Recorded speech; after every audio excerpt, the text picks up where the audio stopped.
Okay बेटा, हम chapter read out कर रहे थे universal declaration of human rights. तो इस चैप्टर के मैं सारे क्वेश्चन की वीडियो अपलोड कर रही हूँ क्योंकि जिस समरी के अकॉर्डिंग सारे क्वेश्चन अटैम्प्ट नहीं हो पा रहे for this reason. First question attempt हो चुका था। Now next question. Second question put किया है हमसे कि how does the universal declaration of human rights advocate human rights. जो ये है ना यूनिवर्सल डिक्लेरेशन ह्यूमन राइट्स, यानी कि जो वो यूएनओ ने या जनरल असेंबली ने ये मनोरथ पत्थर छापा हुआ है, ठीक है, ये किया हुआ कि हाँ इसमें कौन कौन से राइट्स होने चाहिए।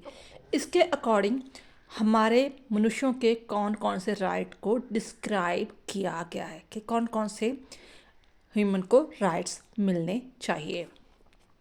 The UN charter United nation का जो चार्टर है, जैसे हमारा इंडिया का कॉन्स्टिट्यूशन होता है इसी तरह ही यूनाइटेड नेशन का एक चार्टर है जिसमें सारी बातें लिखी हुई हैं, ठीक है, सारी जो कानून की व्यवस्था लिखी हुई है। यूएन चार्टर है प्रोक्लेम होता है दावा करना किसी बात का।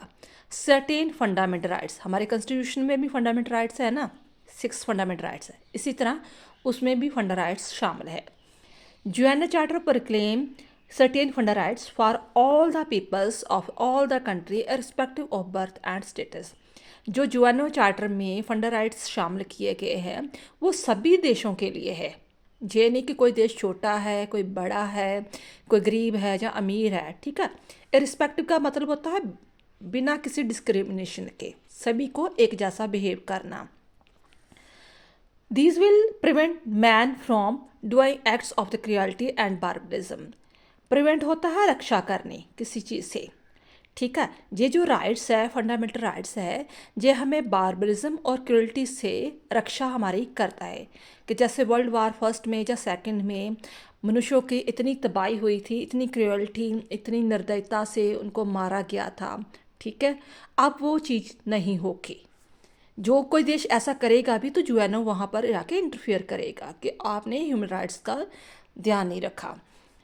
The UNO believe that the fundamental rights are the essential for the promotion of social progress and international cooperation, freedom, equality and fraternity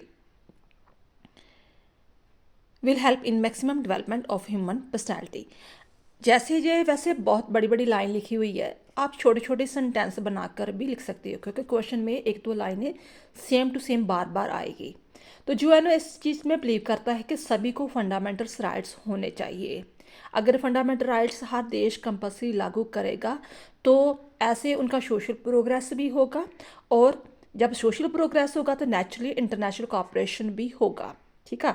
तो इसलिए इंटरनेशनल कॉपरेशन बढ़ाने के लिए हर देश में फ्रीडम, इक्वालिटी और फ्रेटर्निटी ये चीज़ें होना बहुत ज़्यादा ज़रूरी है।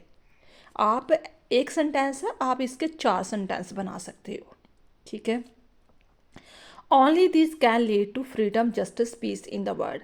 जब हर देश कोशिश करेगा कि हमारे देश में जो मैंने कॉन्स्टिट्यूशन बनाया है उसमें फंडामेंटल राइट्स है, फंडा राइट्स में फ्रीडम, इक्वालिटी, फ्रेटर्निटी मैंने शामिल किया है, तो ऐसे उसकी ह्यूमन पर्सनैलिटी डेवलप हो रही है।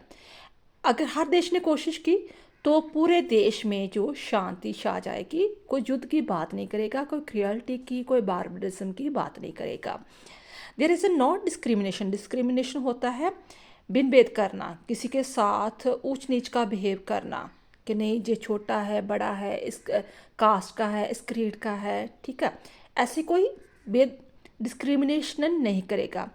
तो जहाँ पर भी फंडामेंटल राइट्स लागू होंगे वहाँ पर कोई race, colour, sex, language, religion, political और अदर ओपिनियन या स्टेटस को लेकर कोई भी डिस्क्रिमिनेशन नहीं किया जाएगा। ये वर्ड्स बार बार आएंगे, डिस्क्रिमिनेशन का, फ्रेटर्निटी का, क्रियोलिटी का, बार्बरिज्म का, इरेस्पेक्टिव का, ठीक है, फंडामेंटल राइट्स का।